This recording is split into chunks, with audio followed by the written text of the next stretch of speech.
Our Planet Review Netflix's stunning nature doc is here to tell you we're screwed. IndieWire.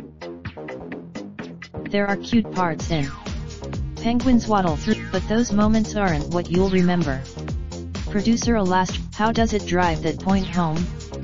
Well, those were told in a very similar style to Planet Earth, you complete with Sir Richard Attenborough's narration. Our planet travels to the Brazilian rainforest, Norway's Svalbard archipelago, the icy frozen worlds near Antarctica, as well as the coastal seas, jungles, deserts, and forests of so many more territories.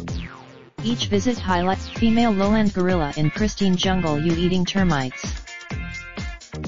Sarah Walsh /Netflix/Silverback. One episode is framed around the hunt.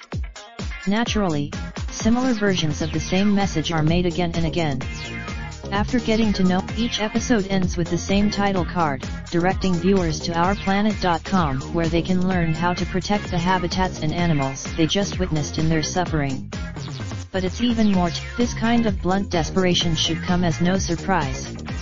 People hope spent, but the new series is putting all its energy into making an impact, sacrificing entertainment value for a shot at changing a few minds. Given Netflix's Our Planet Season 1 is streaming now on Netflix. 2019 PMC. All rights reserved. Raindrop, drop top, smoking, no cooking the hot pot. Fucking on your bitch, yeah, that. Looking up, open the park pot.